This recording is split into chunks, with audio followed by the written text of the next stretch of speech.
رمضان أهلا مرحبا رمضان.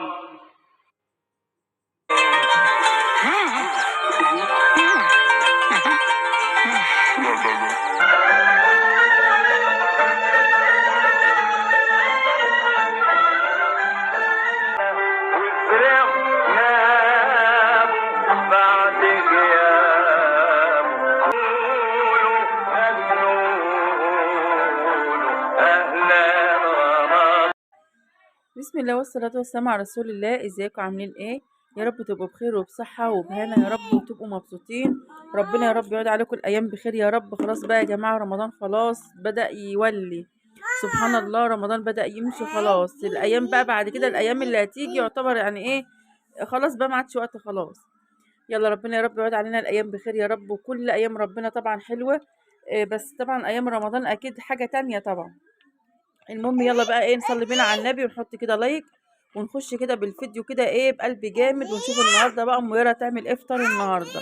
بصوا يا جماعه طبعا، ايه يا حبيبتي،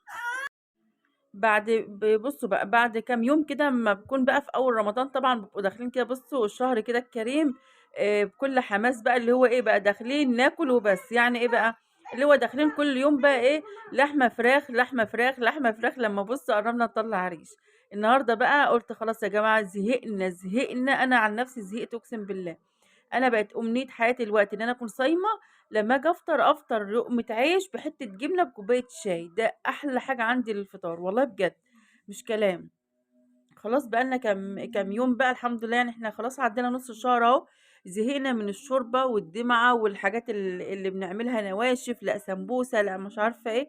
يعني بصوا لا خلاص، بنيجي نفطر انا عن نفسي بحن ان انا اكل عيش مثلا، عيش وحاجات بقى، عيش وغموس بالذات لما يكون مثلا الكماك بتاعنا اللي احنا عاملينه. طبعا شفتوا اول الفيديو اللي انا كنت عاملاه قبل كده، وان شاء الله ربنا يفكرنا اسيبه لكم في صندوق الوصف باذن الله. يوم ما كنا عاملين بقى كماك بقى، وكان حاجه كده ايه الاجه. اللهم صل على النبي، صلوا على النبي يا جماعه. فالنهارده كسرنا القاعده، عملت ايه يا ام يارا؟ فانا جبت لهم النهارده السمك ده اللي اسمه في ناس بتقول عليه بلاميطه وفي ناس بتقول عليه ماكريل، اللي هو اللي في ايدي ده، في ايدي دوت. انتوا كلكم عارفينه، بس اكيد كل بلد ولها يعني بتسمي الحاجه باسم معين يعني. طبعا انا اسفه على الدوشه اللي حواليا الابله لانها عامله يعني جو. حرام عليك عديها، عديها لا تسكت. ربنا يهدي يا رب. فعملنا بقى السمك ده، اقسم بالله عايزه اقول لكم انا في اليوم دوت والله العظيم اكلنا واتبسطنا. السمك يا جماعه بياكل، بس مش معنى ان احنا في رمضان ما نجيبش سمك. ده على فكره الوقت السمك باغلى من الفراخ، انتوا متخيلين؟ يعني لما يكون اسره مثلا مكونه من 5 افراد او 6 افراد، اما تجيبي سمك اقل حاجه اقل حاجه يعني بالميت كده مثلا كيلو ونص 2 كيلو سمك. شوفوا ده بقى لما يكون اجيب لكم اسعار ايه. الماكريل اللي في ايدي ده ما عادش يقل عن 70 80 جنيه. البوري طبعا مش اقل من 100 جنيه البوري. ما عملتهاش ليه؟ البولتي او اللي احنا بنسميه عندنا الشبار، من اول بادئ من اول 50، اللي هو الصغنن كده اللي قد عقلة الصابع، اللي هو يا دوب ايه يعني الشوا طبعا صغنن خالص ده.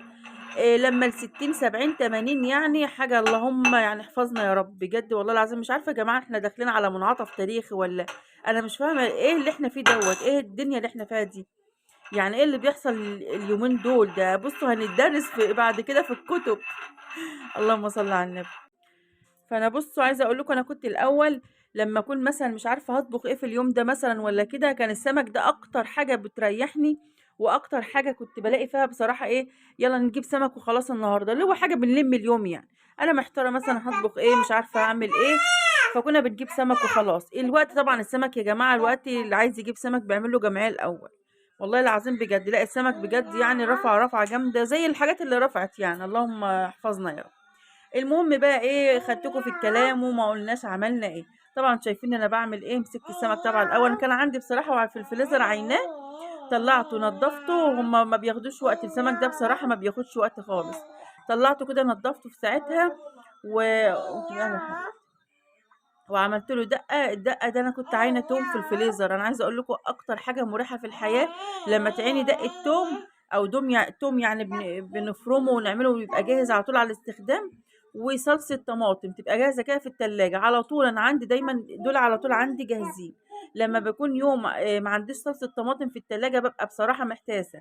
صلصة الطماطم دي منجزة في ساعتها. عايزة مثلا ايه، هتعملي حاجة دمعة كده في السريع، تلاقي عندك الصلصة جاهزة. اعمل شوية مكرونة الاقي الصلصة جاهزة. هعمل صينية بطاطس او صينية فراخ او ايا كان، عايزة بس كبشة صلصة كده الاقي الصلصة جاهزة.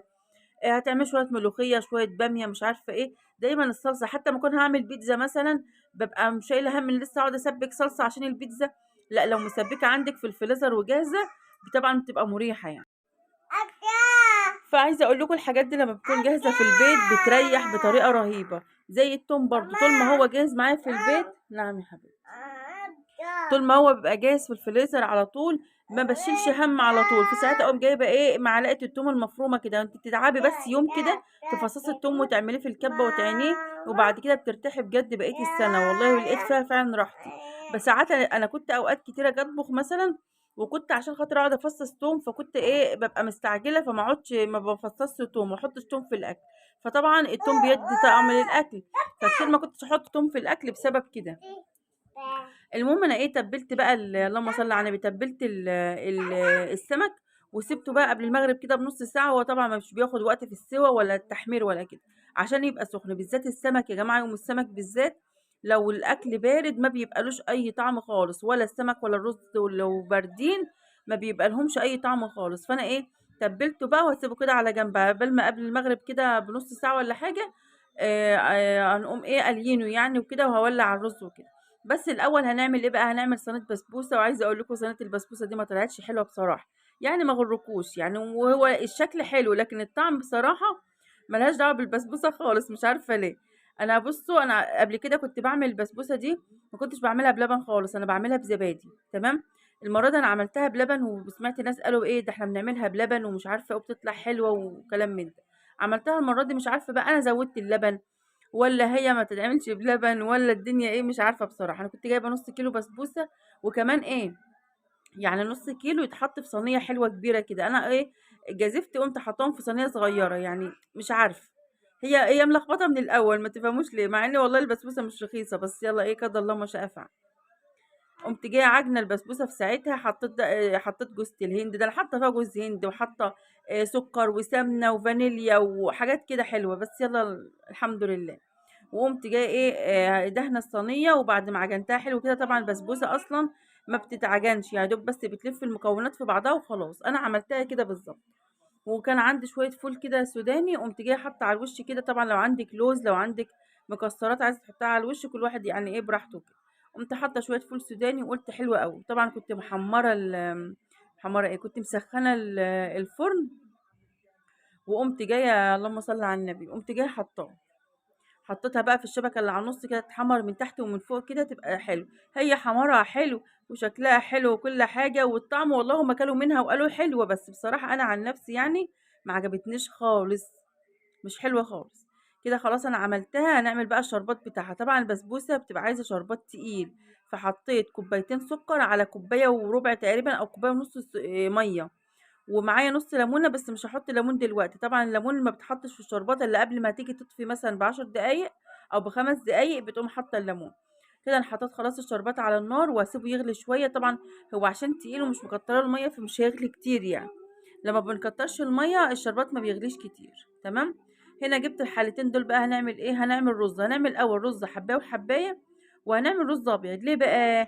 لإن في ناس بتحب الرُز الحبّاية وحبّاية وفي ناس ما بتحبوش، فعشان خاطر ما حدش يزعل فعملت شوية رز أبيض صغيّرين. اللهم صل على النبي. وعملت الباقي حبّاية وحبّاية في الحلتين دول. بصوا يا جماعة الحِلَل دي هنا باستخدمها. أنا عايزة أقول لكم أنا كل يوم دلوقتي بالذات في رمضان عشان باصوّر كتير وكده، فأنا باستخدم الطقم دوّة. الحِلَل دي اللي هي الجرانيت دول، الحِلَل الجرانيت دي أنا استخدمتها. أنا بقى لي تقريبًا دخلت في سنتين أهو باستخدم الطقم، أو يعني الحِلَل اللي أنا كنت جايباها، عشان بصراحة لحد النهارده الطقم دوّة الفيديوهات بتاعته بتتشاف لغاية النهارده وأسئلته لغاية النهارده عليه. وعملت كذا فيديو، يعني أنا ما كنتش متوقعة بصراحة إن الفيديوهات دي هتعلّق مع حد أصلًا يعني. اللهم صل على النبي. فأنا استخدمت الحِلَل أهو. أهم حاجة في الحِلَل اللي في الطقم دوّة إن أنتِ توطّي النار عليهم. طبعًا لمّا يكون النار عالية فالحاجة بتتلسع كده وحاجة بتتعمل فمش حلو خالص. فتخلي بس بالك عشان خاطر النار ما تلهفهمش وكده.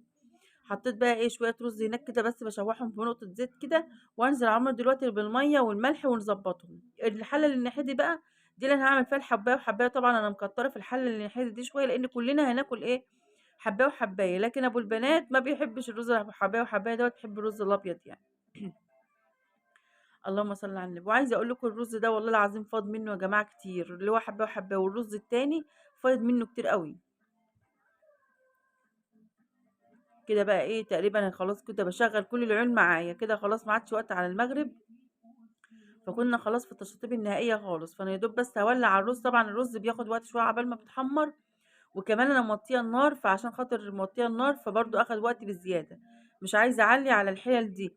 الحلل دي يا جماعه مع المحافظه بتعيش بسم الله ما شاء الله، الله اكبر اهي. معايا بقالها سنتين اهي وانا محافظه عليها وعايشه. طقم واحد وفيهم حله اللي اتقشرت من جوه. وان شاء الله في فيديوهات جايه انا طابخه فيها ومصوراها، ومصوره الحله اللي متقشره، وطبخت برضو فيها وكل حاجه، واقول لكم اتقشرت ليه وكل حاجه، بس ايه ما يجي وقته يعني. حط الازازه اهو كده خلاص بقى ايه، قلت ما عادش وقت خلاص، فانا هولع على السمك جنبي عبال ما السمك يتقلى، يكون الرز اتشرب ويكون اتعمل، ويكون ايه عملت العصير بقى والسلطه والكلام ده. احنا بنيجي لاخر الساعه بقى قبل المغرب دي بنبقى ملبوخين على اخرنا بصراحه، بس بتبقى امتع ساعه عندي والله العظيم. بحب الساعه دي قوي. اللهم تقبل منا يا رب، اللهم تقبل منا اعمالنا يا رب، اللهم بلغنا رمضان القادم يا رب. اللهم بلغنا رمضان القادم يا رب. الرز بصوا الرز اللي بيتحمر ده ما يتنساش، لانه هو وقت ما خلاص بدأ يصفر وهيتحمر، في الوقت ده ما بياخدش وقت عشان يتحمر بزيادة، لا بيقوم متحمر بسرعة. في الاول بس هو بياخد وقت شويه عبال ما يبدا ايه يغير لون. وقت ما خلاص اصفر وغير لون وكده، تيجي تبص لو سيت عنه دقيقتين هتلاقيه اتحرق ومش حلو. فانا كده خلاص بدا خد لون اهو. وقبل ما هحط عليه الرز التاني قمت حاطه شويه شعريه، يا دوب الشعريه برضو ما بتاخدش وقت خالص. لا يا رب حطيت لسان عصفور، انا كنت في اليوم ده عملت لسان عصفور.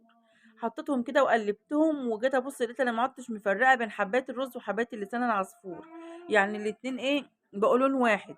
فقمت جايه حاطه بقى الرز الابيض خلاص، واحط العقد بتاعه كده وخلاص، واسيبه بقى الرز في ساعتها مش هياخد وقت على فكره. طبعا لو كنا مسخنين ميه للرز، انا كنت جايبه له ميه سخنه يعني ميه دافيه، فعشان كده ما خدش وقت معايا خالص، وكان ما شاء الله مفلفل وبسم الله ما شاء الله.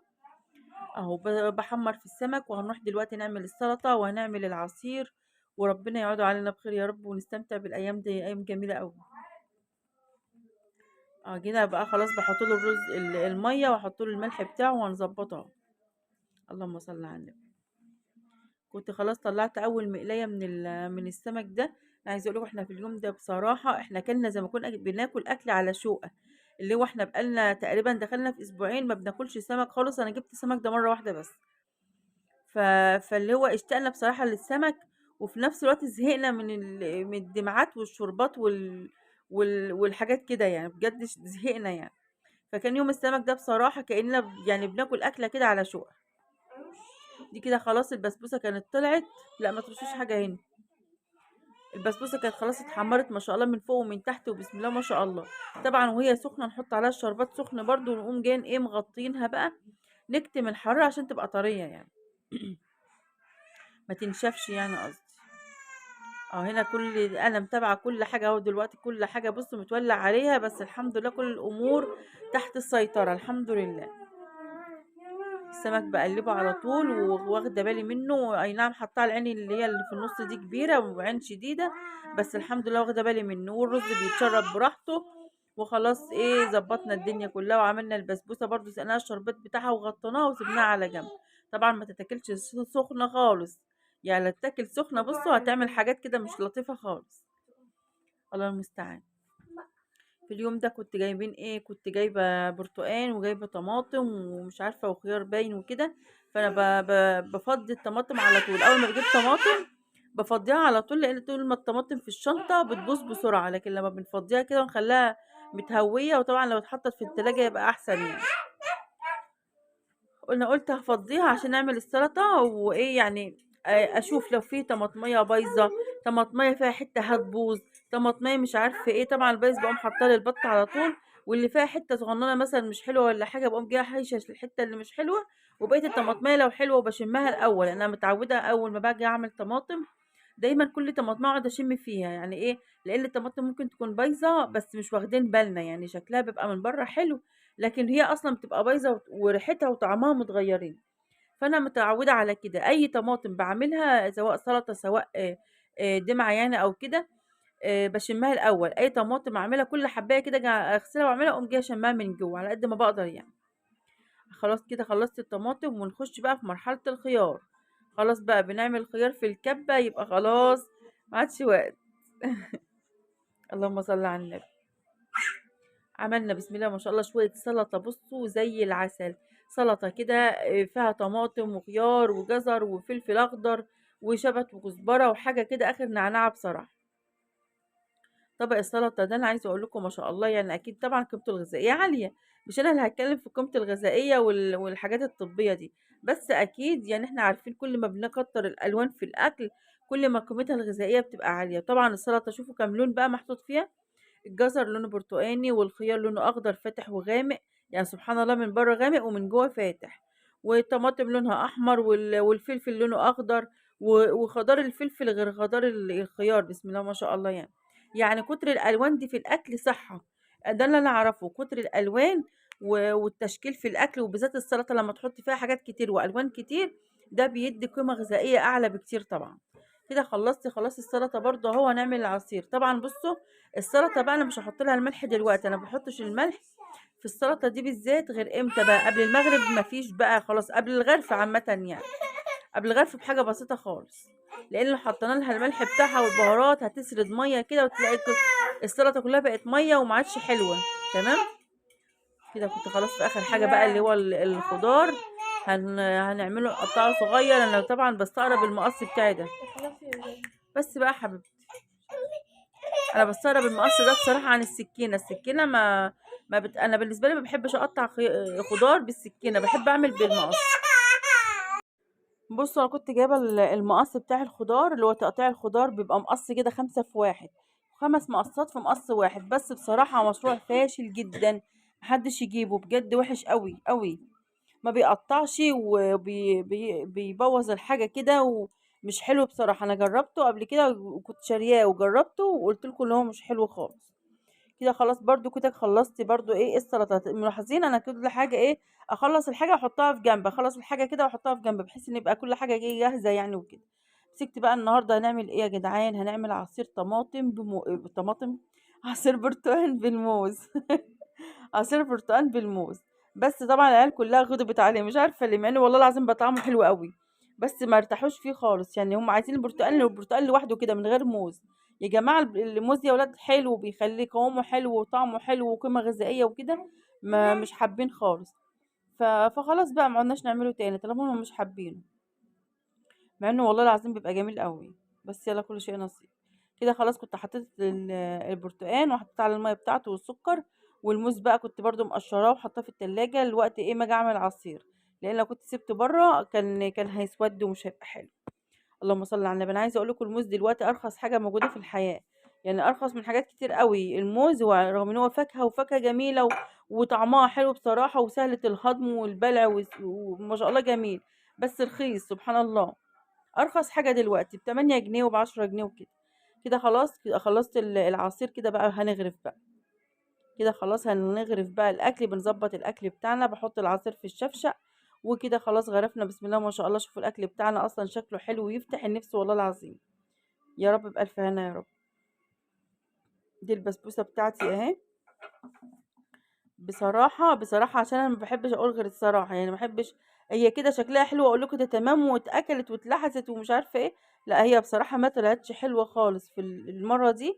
أنا أول مرّة أعمل بسبوسة أصلًا وتطلع بالطريقة دي، أنا كنت دايمًا أعملها كانت ممكن إيه تنشف بس منّي شوية، بس والله بيبقى طعمها خطير، لكن المرّة دي هي طريقة سبحان الله بس طعمها مش حلو، مش ده طعم البسبوسة اللي أنا عارفاه.